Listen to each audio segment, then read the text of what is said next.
Welcome to action study point. दोस्तों, इस video में हम रसायन विज्ञान के अपने अगले 30 प्रश्न देखने वाले हैं। दोस्तों, कल हमने आपको लाइव क्लास में 30 वीडियो दिया था और इस वीडियो में दोस्तों हम आगे के 30 प्रश्न देखने वाले हैं।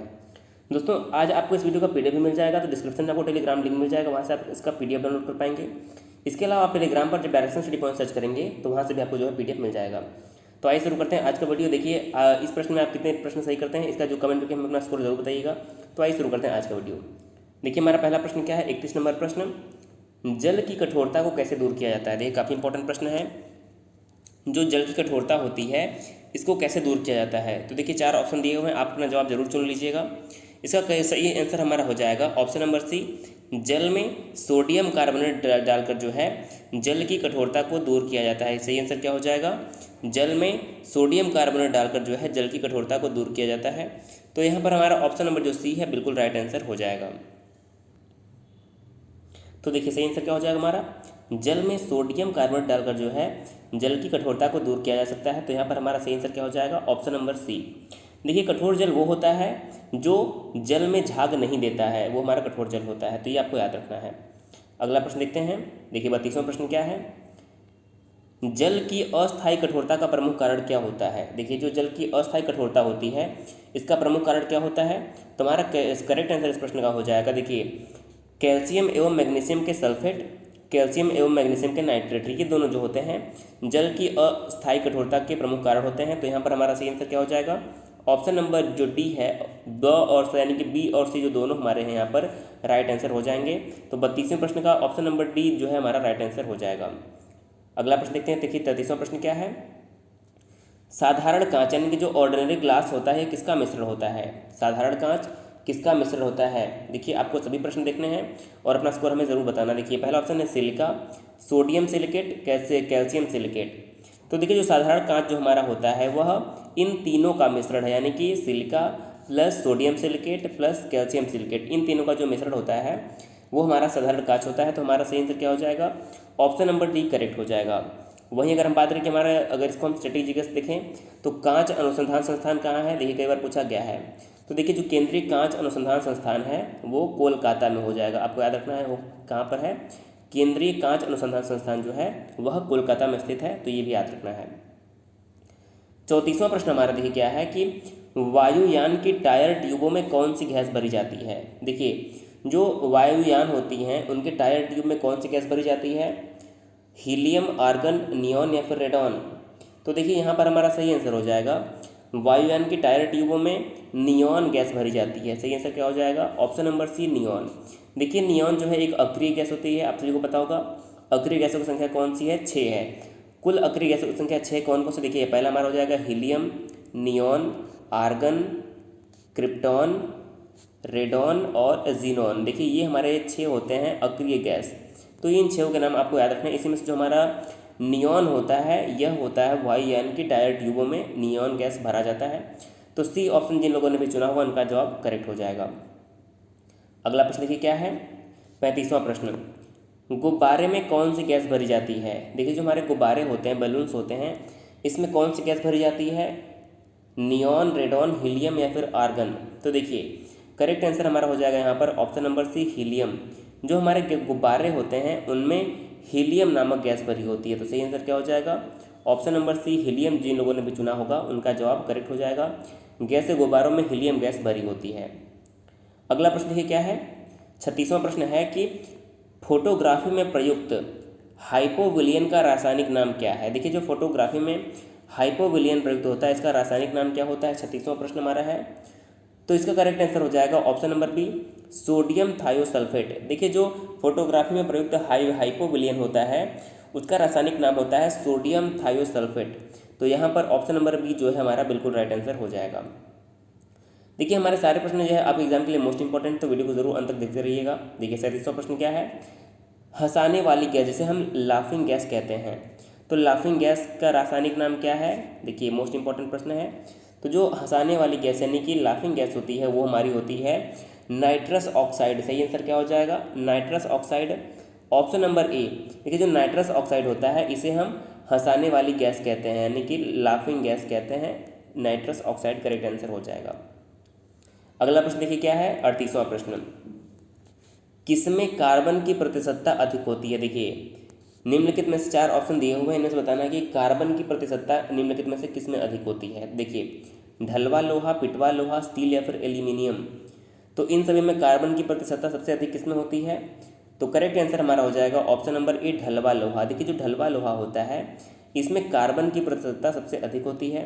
तो ऑप्शन नंबर ए जो हमारा यहाँ पर है राइट हो जाएगा। अगला प्रश्न देखिए क्या है, 39वां प्रश्न। सबसे कठोर यानी कि सबसे रिजिड एलिमेंट कौन सा होता है। आप सभी को पता होगा कि पृथ्वी पर सबसे कठोरतम तत्व कौन सा है। तो सबसे कठोर होता है हीरा। सही आंसर क्या हो जाएगा, जो हीरा होता है यह सबसे कठोर होता है। और हीरा क्या है, हीरा एक कार्बन का अपर रूप है। हीरा क्या है, हीरा कार्बन का एक अपर रूप है और पृथ्वी पर जो है यह सबसे कठोर तत्व माना जाता है। ऑप्शन नंबर सी यहाँ पर हमारा राइट हो जाएगा। अगला प्रश्न हमारा 40वां प्रश्न है। वैसे पदार्थ जिनके रासायनिक गुण समान एवं भौतिक गुण भिन्न होते हैं उन्हें हम क्या कहते हैं। यानी कि रासायनिक गुण समान होना चाहिए लेकिन भौतिक गुण भिन्न होते हैं तो उन्हें हम क्या कहते हैं। तो यहाँ पर देखिए हमारा सही आंसर हो जाएगा ऑप्शन नंबर हमारा 40वां प्रश्न है। तो सही आंसर क्या हो जाएगा इस प्रश्न का। देखिए जिनके रासायनिक गुण समान एवं भौतिक गुण भिन्न होते हैं उन्हें हम अपर रूप कहते हैं। क्या कहते हैं, अपर रूप कहते हैं। जिनके रासायनिक गुण समान एवं भौतिक गुण भिन्न होते हैं उन्हें हम क्या कहते हैं, अपर रूप जो है हमारा करेक्ट आंसर हो जाएगा। अगला प्रश्न देखिए, पेंसिल बनाने में प्रयुक्त कार्बन होता है कौन सा। ग्रेफाइट, हीरा, टिन या फिर लेड। तो आप सभी को पता है कि जो पेंसिल बनाने में प्रयुक्त कार्बन होता है उसे ग्रेफाइट कहते हैं। यानी कि पेंसिल में ग्रेफाइट प्रयुक्त होता है। तो सही आंसर क्या हो जाएगा, ग्रेफाइट करेक्ट आंसर हो जाएगा। अगला प्रश्न देखिए क्या है, 42वां प्रश्न। एक ही अणुसूत्र यानी कि मॉलिक्यूलर फार्मूला वाले विभिन्न यौगिकों को क्या कहा जाता है। एक ही अणुसूत्र वाले विभिन्न यौगिकों को क्या कहा जाता है, 42वां प्रश्न है।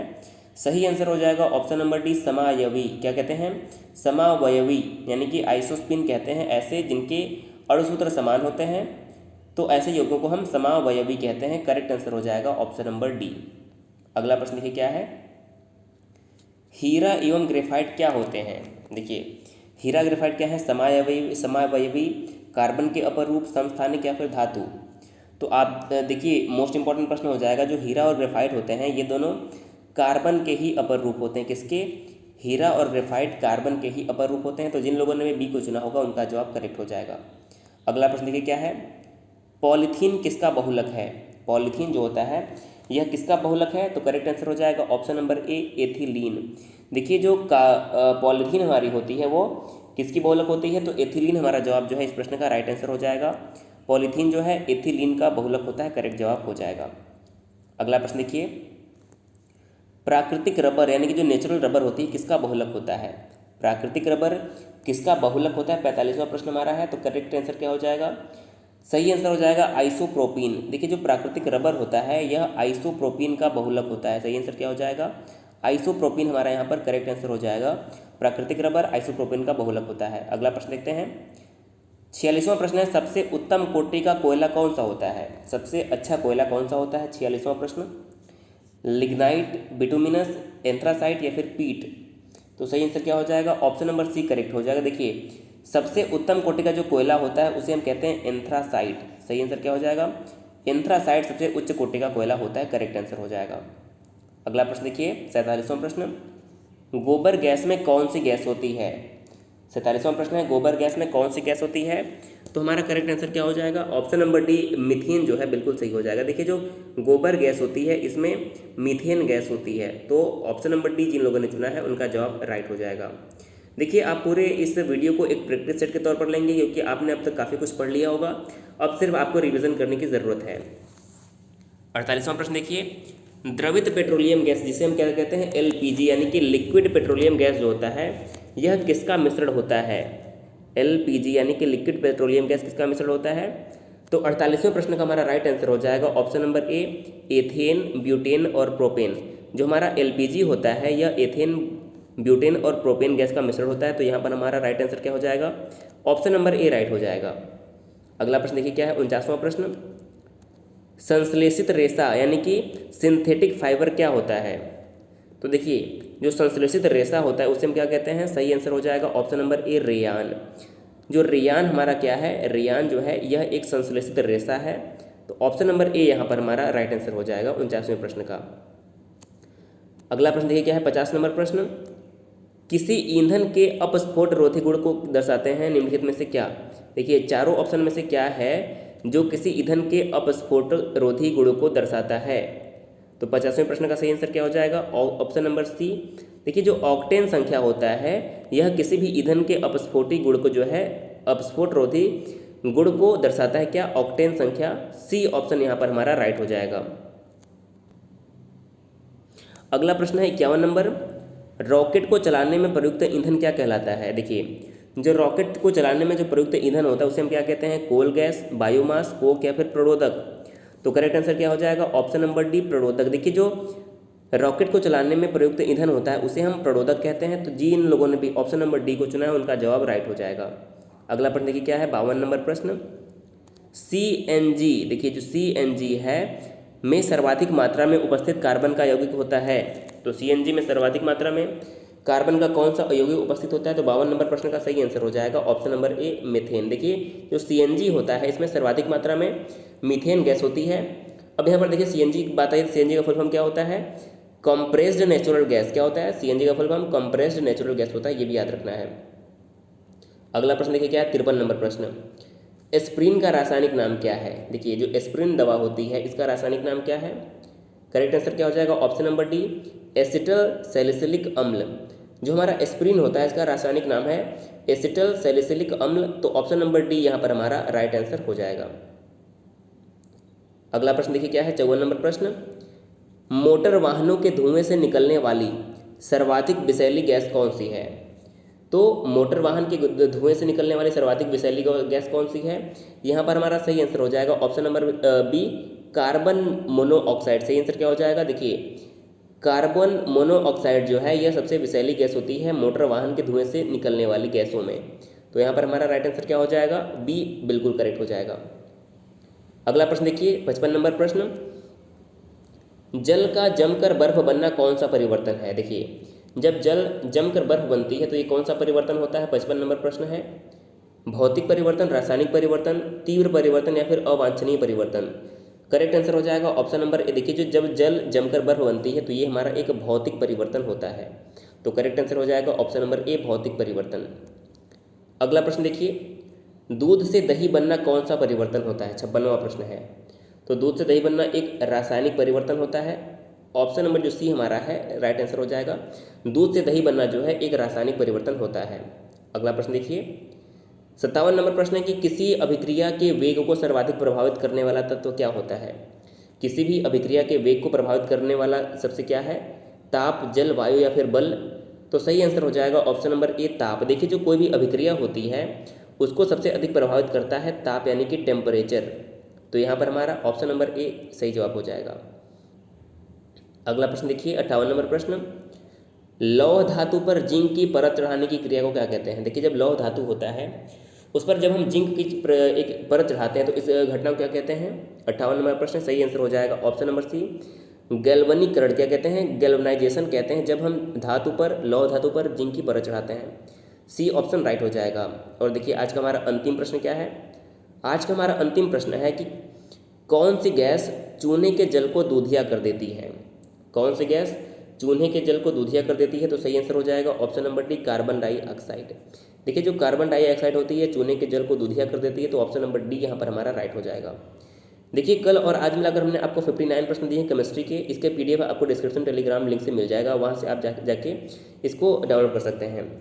दोस्तों हम प्रयास करते हैं कि वीडियो में प्रश्न में गलती कम से कम हो, लेकिन दोस्तों कभी अगर गलती होती है तो हम प्रयास करते हैं कि उसे सुधारा जाए। और आपके लिए हम अच्छे से अच्छा प्रश्न लाना चाहते हैं ताकि आप जो है अच्छे से अच्छे अपनी तैयारी को जो है आगे बढ़ा पाएँ। दोस्तों अगर वीडियो पसंद आए तो जरूर शेयर करिएगा, चैनल को सब्सक्राइब कर दीजिएगा अगर आप नए होंगे। दोस्तों अगर आप कोई भी सुझाव देना चाहते हैं तो आप हमें कमेंट में बता सकते हैं। हम प्रयास करेंगे कि जो है आपके जो सुझाव होंगे उसे हम प्रयास करेंगे कि उसको हम समझें और उस पर जो है आगे उस पर कुछ अपनी प्रतिक्रिया भी आपको व्यक्त करें। तो दोस्तों वीडियो को जरूर शेयर करिएगा, वीडियो पसंद आए तो लाइक कर दीजिएगा। वीडियो देखने के लिए बहुत बहुत धन्यवाद।